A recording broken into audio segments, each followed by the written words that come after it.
This is Play-by-Playcast. Is that faster than a Greyhound? The podcast about play-by-play guys. For play-by-play guys, by, I'm told, a play-by-play guy. It's a bold strategy, Cotton. Let's see if it pays off for him. Now here's the host of Play-by-Playcast, Todd Ellis. Wait, the Motel 6 guy? We'll leave the light on for you. No, Joel Godet. Joe Godet. Joel. Joel? Joel, with an L. Okay, here's your host, Joel Godet. Don't worry, nobody's listening anyway. Hey, all right, back at it on another episode of Play-by-Playcast. Thanks, as always, for the subscribe, the stream, the download, however you have found this podcast today, or if you found it on social media, you can always do that. Check us out at PXPcast. My name is Joel Godet. You can find me on Twitter at Joel Godet, JoelGodett, or you can hit me up on email, jgodett at bsu.edu. This is the podcast about play-by-play broadcasters for play-by-play broadcasters, hosted by a play-by-play broadcaster, professional development podcast diving into the tips, tricks, experience, stories, process, and preparations of some of the biggest and best play-by-play announcers in the business. Really good feedback on last week's episode, really good numbers, too, for what that's worth, on last week's episode with Bill Mercer, who was, and I said this last week, too, just an awesome guy to sit down and talk with. It was one of our longer episodes. Bill and I went for almost like an hour and 15 minutes, and just covered the gamut from the Ice Bowl to a young Vern Lundquist to the John F. Kennedy assassination when he was a television news broadcaster. And we talk about his Mercer Mafia, all of the students that he tutored as a professor at the University of North Texas, and kind of his best practices for broadcasting as a teacher over all those years, and one of the things he is most proud of in his career as well. So if you haven't listened back to the Bill Mercer episode, do yourself a favor and go check that one out. You will not be sorry. Wes Durham was the week before that. If you haven't heard that one, do yourself a favor, go listen to that one as well. We've been on a run of some really good episodes over the last couple of weeks. Our guest this week coming up is Todd Ellis, who is an interesting guy and one of the more unique broadcasters we've had on this podcast, because he is the voice of the University of South Carolina Gamecocks football team. They have a different basketball voice. He is the football voice, and he came to being the football voice in 2003, having not really been a play-by-play announcer before. He'd done a little bit of play-by-play work for CSS, Comcast or Cox Sports Network, Comcast South or Cox Sports South, down in the Southeast, and had been a part of the South Carolina radio network for about a decade. Play-by-play was something he hadn't done to the degree and level that he was about to get into when he was named the voice of Gamecocks football. So why Todd Ellis, would you ask? Todd Ellis is a beloved former football player for the South Carolina Gamecocks. Drafted in the NFL in 1990, he was a 9th-round pick. Yes, they used to have 9 rounds. Pick number 247 overall back in 1990. He was the quarterback at South Carolina from 1986 through 1989. He was after Mike Hold. He was before Bobby Fuller, and he was 5 guys after Ronnie Bass. Of course, Sunshine. You would remember from Remember the Titans. So Todd Ellis is a great Gamecocks player who is now turned into their radio voice. So I was interested to talk to Todd because of that path. Because we always talk on this podcast how there is no one path to do what we do. And Todd Ellis continues to be another story in that chain. Here's a guy who was a football player who got into broadcasting, but not full-throated into play-by-play, started to get some play-by-play reps, started to get some play-by-play experience, and then became the voice of the Gamecocks for football. So it presented a whole bunch of questions on my side, just in terms of how he learned the craft, how he honed the craft, what it's like kind of jumping into the deep end of the pool and learning as the voice of an SEC team while you are the voice of an SEC team, and diving into a little bit of how he prepares, how he broadcasts and sees and talks about the game as a former quarterback, as the play-by-play guy, and how it kind of gives you, two color guys in a sense, because they both know what they're looking at in that analytical role, but then how he stays in his lane as well as the play-by-play guy. So there were a couple of different interesting angles that I wanted to talk to Todd Ellis about, and I think it gives a little bit of an interesting insight that we as, I don't want to say we as a group, but I'll talk about me. Like me as a non-football playing play-by-play broadcaster could learn from. So intrigued to have Todd on. By the way, he's also a lawyer full-time. That's his job. So, in addition to being the voice of an SEC football team, he has a law practice that he makes work together. That's called multitasking to the nth degree, and I'll be honest, kind of impressive. But Todd Ellis is our guest this week on Play-by-Playcast. We're not going to waste any time. Let's dive right into it. Here's Todd Ellis from South Carolina.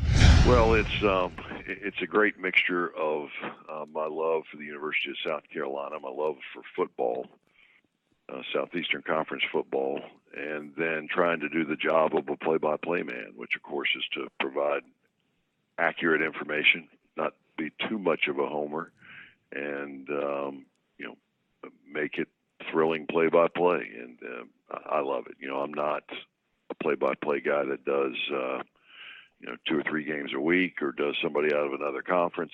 I'm somebody who is able to call the games of the school I went to and played football in, and that makes it easier. And it's great. I mean, it absolutely. If we're playing well, it kind of raises my energy. If we're playing poorly, it adds stress sometimes. But it's a great thrill for me. How did you get into the whole thing? Because I know before you did this, you did do some broadcasting work on the network, but also with Comcast Sports South and such. How did you get lured onto the media side of things in the first place? When I came back from my short stint in playing professional football, I went to go to law school. It had always been my goal. And at that time, Host Communications owned the rights to it, and I was friends with and, professionally and otherwise personally with the GM of Host at that time locally, and they had a couple things changing, and they said, hey, would you do sidelines for us? Well, of course, my first year of law school, everybody tells you, God, don't get a job, whatever you do. but most of my buddies and friends I went to law school with were going to go to the games on Saturday anyhow, and I said, I think I've got some interest in this. I think I might be good at it, and earn a little bit of money and be a part of the program still. So I started with Bob Fulton was calling the games, our play-by-play guy. Tommy Suggs, our current analyst, and was the analyst then as well. And I started doing sidelines, and that role just expanded over a period of time of years, where I did sidelines on television and radio, where I started doing, we had a replay, which was pretty common back then, where we would go in and do the game again to show on television, like Wednesday, cable access locally, and I'd call the games there. That was a big part of it, kind of when I caught the bug on play-by-play, even though it wasn't live. We were just showing the replay and calling it at that time. It gave me a lot of experience and obviously learning the basics of it, and then trying to be enthusiastic when a game you generally knew what happened. Not generally, you knew what happened. So that taught me over a period of time. Then they asked me to do the coaches show with Brad Scott one year on television, and still was doing sidelines. And Charlie Mack Alexander came in to do play-by-play from Host. His role in Vandy in Kentucky, a long-time play-by-play guy, was hired after Bob retired. And after 7 years, Charlie was, let go or no longer here anymore. And Mike McGee had suggested to the rights holders and then that I be able to do the play-by-play on radio, and I took the role since that time. It just developed over a period of time. Tell me about catching that bug, too, and doing the replay. And first, how difficult was that to know what was going to happen and to prepare for something and to act a certain way when you knew what was coming? Brutal. But, not unlike a lot of television nowadays, certainly not live football, but in a lot of ways it's not necessarily scripted, but there's a lot of things to do. It's a lot like doing a a coach's show. You might have briefly and quickly written an open for yourself to try to memorize. Then you get into it, and you're watching the highlights after the ball game with the coach, and it's the first time he's seen it and you've seen it, and so it was kind of like that. It helped me, develop a personality which was not just an analyst talking football, but somebody who could move us from segment to segment, could show some enthusiasm on plays without seeming absolutely fake, and that helped me in a lot of ways. I think that'd be great training for anybody. In fact, when I was, I'm sure this would be a story you'd be interested in, but when I took the job and I said, at first somebody had mentioned to me before Charlie McAlexander to do the job, do you want to do play-by-play? And I really was not interested in that time. Wasn't sure I was ready for the skill set and the time involved in doing all that. And then by the time Charlie was going to be let go, I was ready. I did want the job at that time. And I said, yeah, I'll do it. But Bob, who was still alive and pretty well and doing okay living locally, Fulton, who had done games for 45 years, for goodness sake, and was still one of the best voices I've ever heard, I said, let Bob work with me for a couple of weeks in the summertime. And so I'd go to Bob's house, Joel, of all things. He had this, a nice house in a fine neighborhood here, and this old television, and we'd pop in tapes, and I would just sit there when he had this tray in front of him with a microphone, and I'd call the games. And I think I did 4 full games with him, which was so hard because, the television shot, you can't see where the ball ends up if it's a close-up sometimes, and where it's, starting up depending on the shot of the game. It's not like you see the whole field when you're sitting there in the booth. So that was great training as well. And Bob was so good with me. He'd sit there and take notes, and we'd go back over it.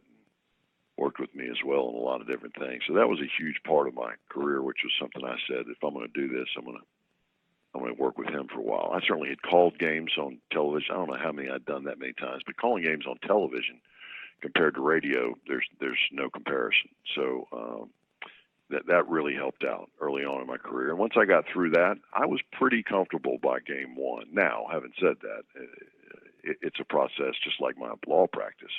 You learn every time you go out, and there's always something better, and you're always trying to improve. But by the time I got to the games, I was pretty comfortable and enthusiastic, and I knew what my style was. I wasn't forcing anything, and I've kind of gone since then. I want to dissect a couple pieces of that, but before I get to all of that, I want to ask you about being a player initially, and even like your relationship with Bob Fulton when you're the quarterback of South Carolina. And what the player media guy relationship was like, and kind of what you thought about us media folk when you were a player, and how your impression changed when you jumped to the other side. Yeah, well, shocking nowadays, as you know, they at Carolina, we filmed kids coming out of the lunchroom. I mean, you can't get enough data that they need content over and over again. So I'm around them a lot more than Bob ever was when I was playing. It just wasn't that common. He would show up at the press conferences, but rarely did he ask individual questions. I'd do an interview with him occasionally. So it's not nearly as much as my role is now, or most media people's, because you cover everything from obviously the recruiting part of it to when they report. We had a video go out this week, which was incredibly popular on our social media. The guys moving into the dorm. I mean, people want to see everything. So it's changed a lot in 25 years or so. But Bob and I got along just fine. I certainly, just like I don't think those guys look at me now, they don't look at me as a media person. I don't cover any other sports. I don't cover any other teams. So it's a little different than the guy who's got the regular beat for the local paper, or somebody who's got an internet blog, or as part of the local social media stuff is covering the team.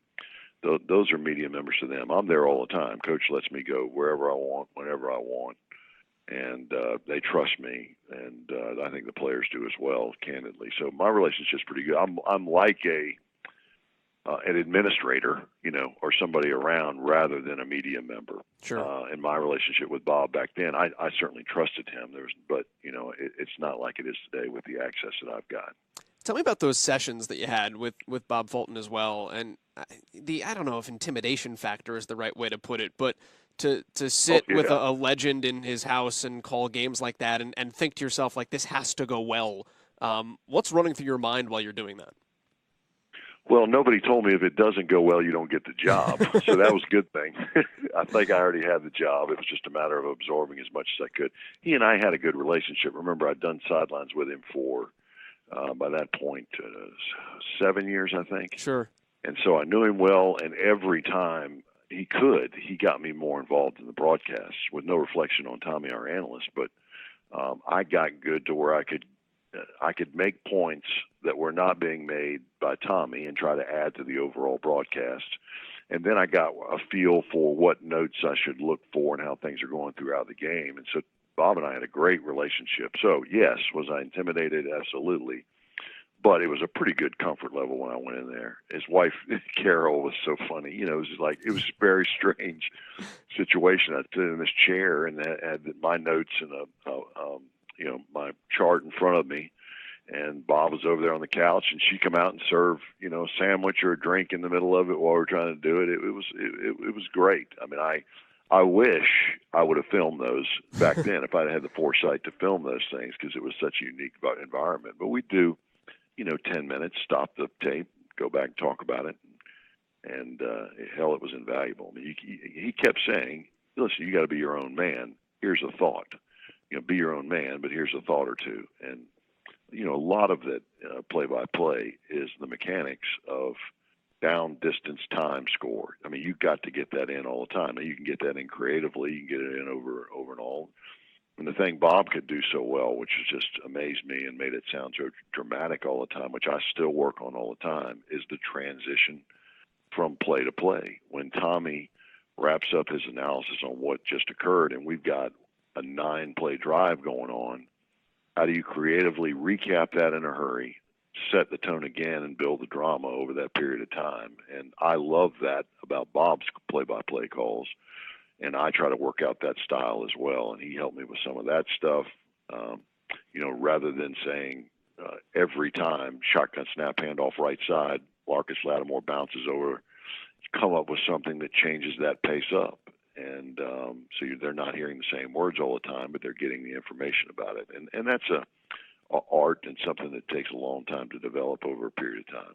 What kind of things are you talking about in that vein? Because I even think about myself, and if you're on a 15-play drive, where I'll look down and go like, wow, this is a 15-play drive. What, that's right. How do you do all that? I don't think there's a perfect answer for any of it, but what I try to do a lot, again, because you got a long drive, is, of course, to come back and, and Tommy wraps something up, and I say, so here we are. Here's the situation. The Gamecocks in the third quarter, they're down by 7. This is the 4th drive of this half. Try to recap as much as you can. This one started at the 30-yard line, and 5 receptions later in a row by Alshon Jeffrey has got Carolina down to the 25-yard line. They break the huddle. I mean, there's a rhythm to it, but in that period of time, I told them what's happened in the half, how long this drive was been generally, and who's been a big part of getting them down there. I think that's a big part of it. If you just say pass out to the right side, caught for a 6-yard gain, knocked out of bounds on the far sideline, that's fine. That's important. You got to do that down to the, it'll be 2nd and 6 as we start the third quarter of play. Or the fourth quarter of play, all that's fine. But if you can give them recaps, summaries, build the drama, what's happening, the weather, where they're going. A big part of Williams-Brice Stadium in the Southeastern Conference is everybody knows these stadiums so well. So I give them, at Texas A&M, they're going towards that monstrous scoreboard in the south end zone. At Williams-Brice Stadium, they're headed towards the fairgrounds. And, at Sanford Stadium, that bridge is being hung over with a lot of, tons of Bulldogs are hanging over the bridge right now watching the Gamecocks on their first drive of the second half. And the more you can add those colorful things in there and paint the picture, the better it is. I mean, the first thing you've got to get down, obviously, is the nuts and bolts. Where we are, what's the score, how much time, what down and distance, all those things. You got to get that down, and you just kind of build from there. What was, when you were learning all of that, and again, if it goes back to those sessions, what came easiest to you? What did you sit down and say, like, hey, this play-by-play thing, I've got the hang of it? And then what was, and maybe we just answered this question, but what was the hardest thing? What took the longest for you to be able to hammer in to make a constant routine? Well, the easiest thing was just calling and talking about football. So while Tommy's the analyst, it was easy for me to follow that, either to finish the play. Great play fake allowed Connor Shaw to roll out to the right side where he turned his shoulder and fired down the sideline. Great mechanics because I knew football. So the football was easy. Some of the intricacies of it, the small things about it, and I could add on to Tommy's comments, and that gave us a pretty good rhythm right off the bat. Maybe not the mechanics. I would think the toughest part was getting a rhythm, having a tone. What's your style? Setting that all up, and that just takes time over a period of time. And most people down here joke, and even in the Southeastern Conference, when I bounce around with some of these guys from the SEC Network, and not so much other play-by-play guys because they'd never say anything to you about your style, but other analyst TV guys just crack up at me when they get my calls on the weekend, and how fired up I am, and what's going on in the play, and a lot of that has to do with my love of the game. It's not being a homer. I certainly don't cheer as loud when Kentucky makes a great play and scores on Carolina, but I appreciate great football, and I'm just pumped to be watching it. So if we've got a good game going on and somebody's making a great play, I'm going crazy while still trying to give the information I need to give. But I certainly don't hold back at all, and that's come over a period of time with confidence and who I am, and not trying to be somebody else and all that. I don't know that there's a right answer for it, but yeah, it's a good question. But I would say just getting that style down, so where you're not some monotone dude that could be on any channel anywhere in America. Let's talk about the football knowledge part that you brought up there, too. And you're obviously different because of who you are and what your background is. But so often as, strictly play-by-play guys, we think about trying to stay in our lane and, get out as quickly as possible so you can let the analysts do their work. But how much different can that be in the relationship that you guys have in terms of being able to set one another up and have a truly football conversation outside of the play, but not going too heavy on that you lose your main purpose as well? That's exactly right. And that's what the balance is. And you usually it's a tag, a follow-up, or as we all say, put a bow on it at the end. I would try to do that, or at the beginning of the play. I could try to think of a better example. In the front end of a play, you certainly, even as I'm calling it, I can say something about the play fakes, something about the formations that might go beyond normally what the play-by-play guy would do without intruding on Tommy's analysis. And on the end of it, I can bring up maybe one more point before we go to the next play, about how it made it work. Or there was a five-man rush picked up by the fullback that time. Great job by, the tailback from bouncing from one spot to the other, pick up the linebacker late. And that brings up 3rd down and 4. Here come the Gamecocks out of the huddle again.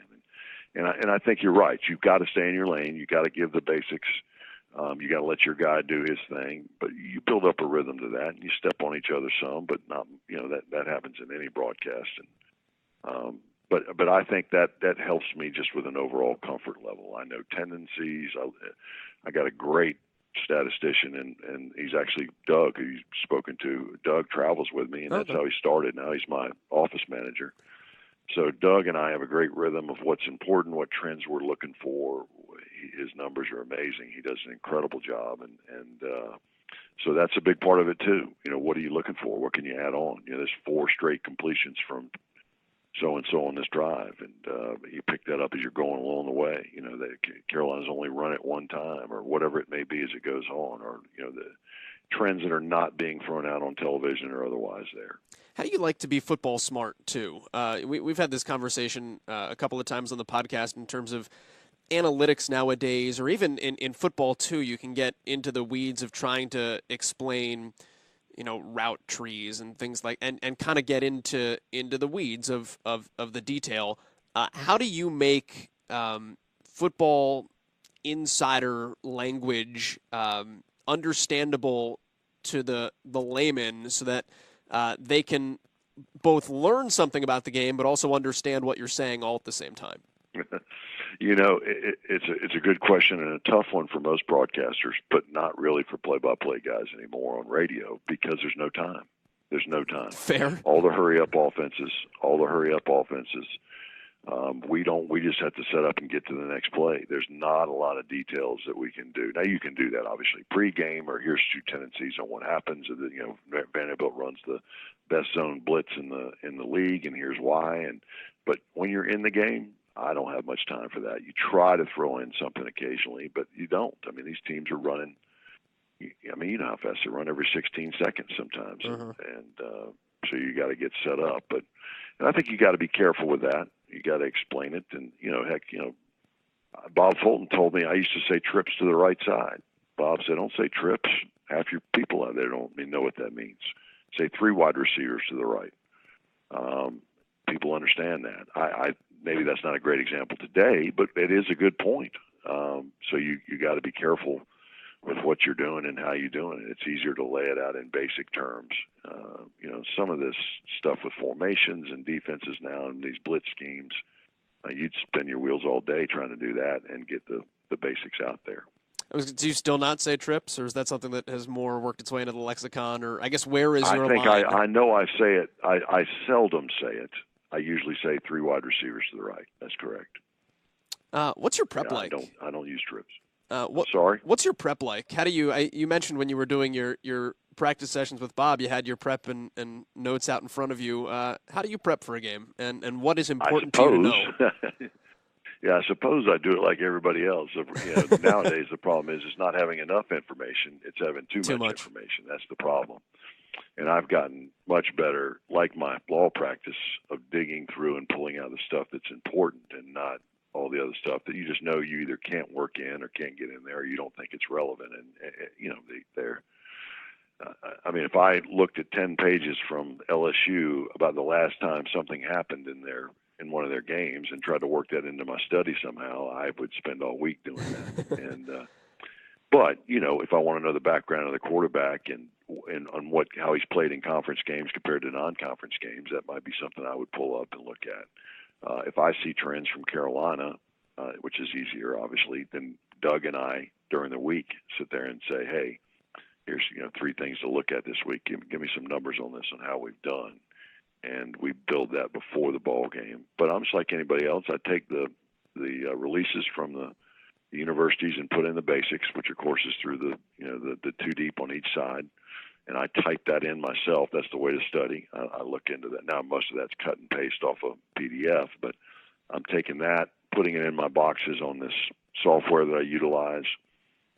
I type those up, and then I go from there. I read the release and pull it out. And if I want to know how Tennessee's quarterback, is done since his injury compared to before the time frame, then I'll study that myself or ask Doug about it. Let's look at some numbers. And I put that in the box, and I fill mine up probably more than anyone else does. And obviously, with the bigger players, the more you put in, and I try to balance that out. But I'll have something on everybody in the 22, if not 2 notes that I could go to if they're having a good game. I mean, my worst fear, which has of course happened before, is you go to Texas A&M and you got a 3rd-string wide receiver who's got 7 catches in the first quarter. And you've only got this one piece of information on him that he's, 6'1.5", 212, and he's from Lubbock, Texas. Maybe he's only had 4 catches before the ball game. But by the time you burn through that, what do you say the next 6 catches he's got? Quick, Doug, hit the Google. You try. Yeah. Well, of course, we got all that data in front of us, but we're scrambling to open it up and get it ready in case this guy's having a good game. That's where you got to be careful. So you're always ready for 1st and 2nd team quarterbacks, obviously the top running backs and wide receivers, offensive linemen. I get the starters. If it comes to a backup, I'll work from there after that and try to add something to it. But again, you just don't have that much time. My gosh, if you can say, here comes Josh Allen from Lubbock, Texas, 6'1", 212-pounder, transferred from Michigan 2 years ago and has worked his way into the lineup. His best year or best game so far is 212 against so-and-so. That's pretty dang good if you can get that far and still be able to call the games during the time frame. So, I just build it up over the week. By Thursday night, I got to have the other team pretty well done. Friday morning early, I get up, finish up the Gamecocks because you got to update that. You can't say the same thing about the players each time. Yeah, you add in their new stats. You try to add some other color, a story about them So it's faster each week as I get going, obviously, to do the Gamecocks. Then I write an open for the game. So, I have a 1-10 open that I could do anything I want on the scene setter about what it is, and I take great pride in that. Try to build up the drama and the momentum. And then, I got the call-in show on Thursday night. That's a little easier to prepare for. We know what the issues are going in, and you want the coach to be the star. So it's just, how's the health of your football team, and that's a little easier to do in the call-in shows. And then, post-game, I'm writing as the game goes on. That's one of the trickier things. Probably the toughest part of my job is the last 45 minutes of the game, post-game, getting down to do the post-game interview with Coach and then changing my shirt, washing my face, and doing television 10 minutes later. That's probably the toughest part of the job. Oh, so you guys tape your TV show right after the game? Right after. That's on wild. Away games, right on the field. Well, we've had ups and downs on it both ways. A lot of guys, all the coaches hated going home and going to bed and getting up 3 hours later and coming in and shooting in the studio. That obviously crushed everybody. So, and then with Coach Spurrier, a lot I would do it, or if we were away, we would fly back, do it at the stadium when we got back. Well, by that time, everybody's tired. You got to get energized again. You go set up. Everybody's waiting there at 3 o'clock in the morning when you got a game from LSU. So we do it on the field on away games, and then obviously at home games, we've got an area studio that, he showers after I finish his post game radio. I go in, wash my face, change my shirt, put on a jacket, go write the intro if I haven't written it already. Practice it a couple of times. He comes in, puts the microphone on. Hello, everybody. Welcome. Carolina wins today over Wofford, 38-17. Coach, congratulations. Big running day for your football team on offense. Your thoughts on the win over Wofford? You got to write that in that period of time and be able to execute it, because you don't want to mess up. Because when those recruits are waiting and everything else, if you burn some time, they're not happy about that either, and I don't blame them. And that's their job. We can do it in 20 minutes. I was saying, do you have any horror stories with champs. Like the game didn't go well and Coach doesn't want to be there, and you just have to make the best of it type situations? Yeah. Oh yeah, absolutely, all the time. I mean, that's part of the job. I always, many times, have said when we're wrapping up the play-by-play in the booth after the game, and I was like, anybody volunteer to go down and do post-game? Nobody ever says anything. So, yeah, I mean, it can be ugly. I mean, you're talking about, I've worked with Steve Spurrier, Lou Holtz, and Will Muschamp. Those guys have been known to say what's on their mind. So, you better watch out. And, it's usually not directed at me, obviously, but it can be uncomfortable. You feel, their families, their children, for God's sake. You take a whipping from a rival or something of that nature, and you got to go in there and do it, and you're sympathetic. But that's why they pay him a couple $1 million a year too. I never forget that either. They've got a job to do, and they know that. I've not had any horror stories where it was directed at me. I've had some incredibly uncomfortable moments. Absolutely. I mean, that's just part of the job. I mean, I can remember Coach Holtz being devastated after a game, and we were in the studio in television, and they were counting down to start rolling the tape as we sat at the desk, and his head is on the desk. And they said 10 seconds. And I said, Coach, 10 seconds. I tapped him on the shoulder at 1. And I said, hello, everybody. Welcome into the Lou Holtz show. Coach, a tough loss today. He had popped up, and then he was energetic and was great. And here we're going to the next one. And, but I didn't know if he was going to get off the counter or not. Do you ever use who you are to your advantage in a situation like that too? Because you can speak with the empathy of having lost a tough game and relate to them? Absolutely.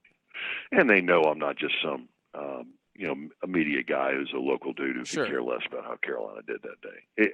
Without saying anything, I think you're right. I can close that gap of, I understand where your pain's coming from. But I always try to say a couple points when I walk in, good or bad, by the way. If we have a great win, when they're getting dressed or we're setting up for radio, Coach, great job today. I thought the call in the third quarter was the key one, and talk to them like a football guy, and again, put them at ease one way or the other. But it doesn't take a former player to do that, Sure. but it probably helps. It does help. Let me ask you about being a lawyer too, and obviously the firm has your name on it, so it probably makes it a little bit easier to control your own hours. But how do you balance the effort and the time that goes in to what you do professionally, and the effort and the time that goes into being the voice of the Gamecocks?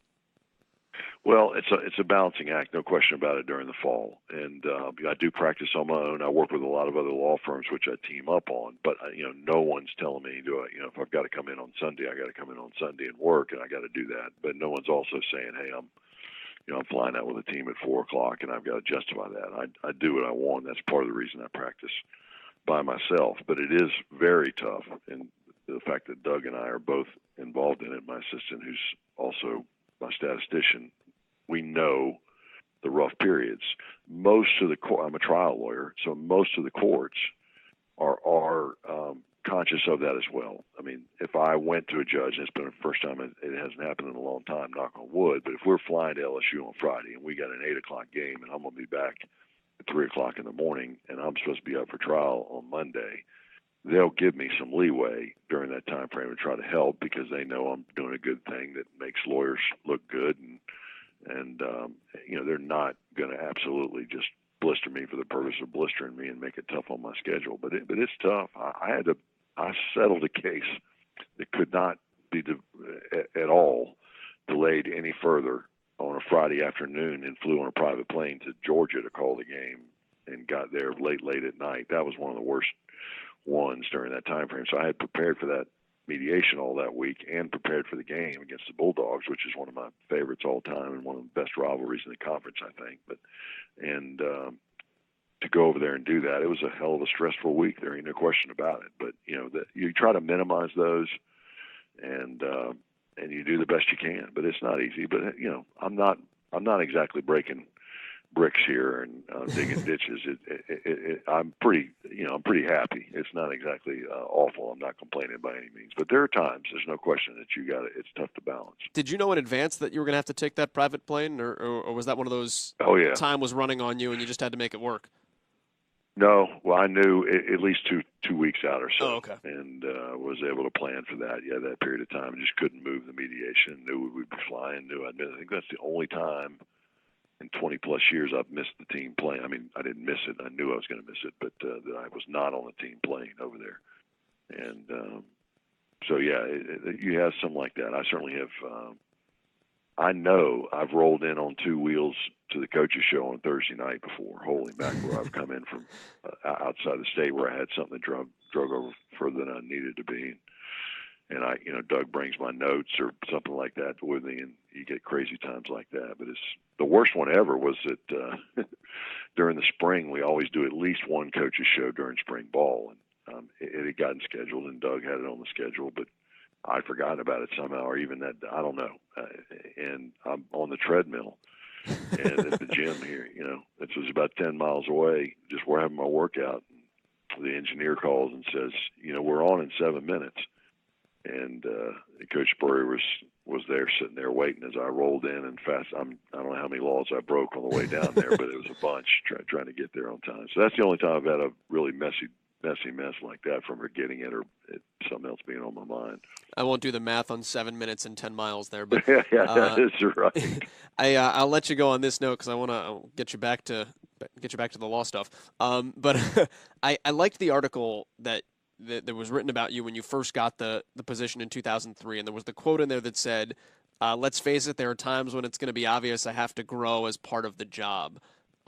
So if you can go back to the beginning for me and reflect on how long it took you to be comfortable and feel like, you know what, I've got my legs under me, and the types of growing pains that came with it, and how you battled through those to get to the point where now you do feel comfortable as being the voice of the Gamecocks.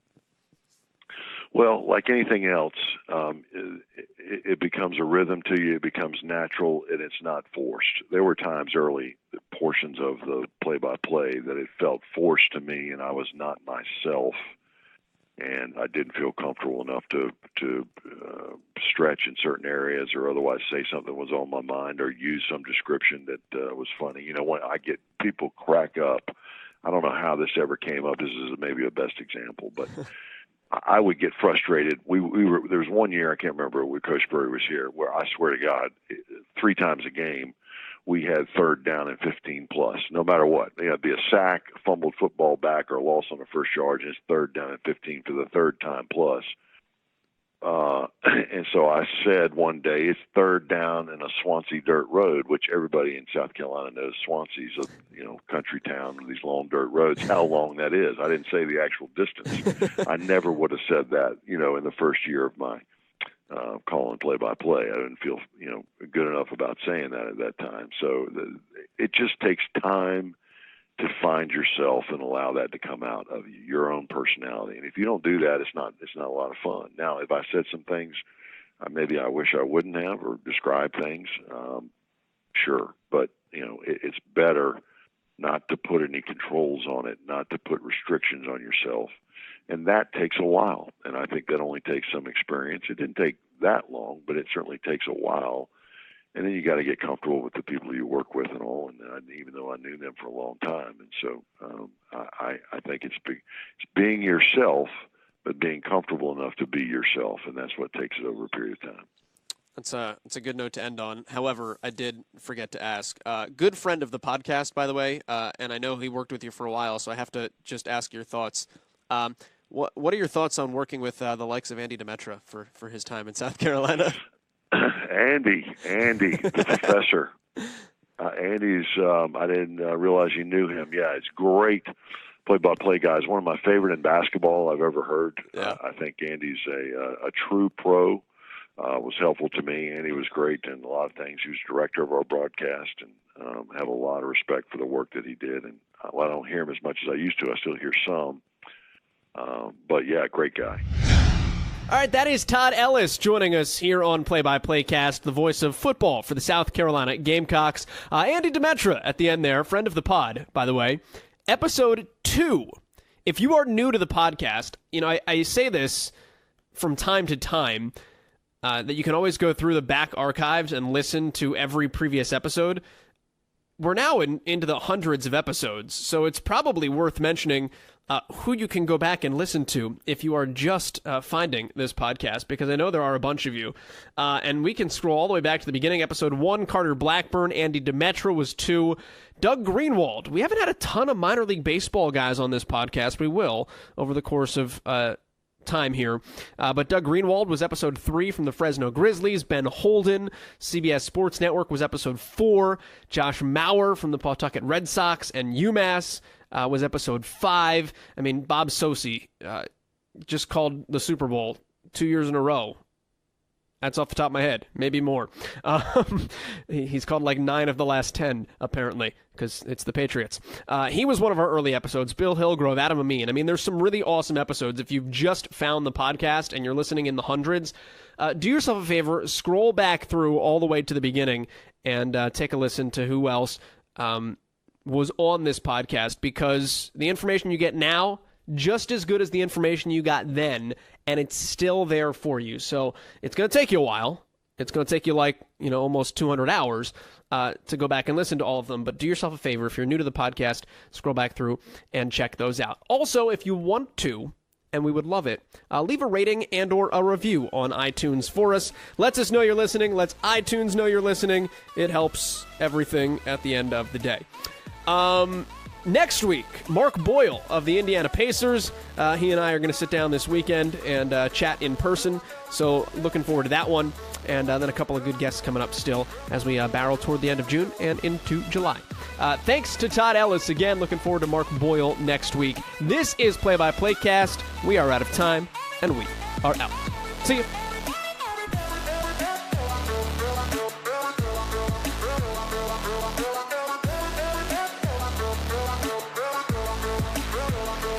Yeah.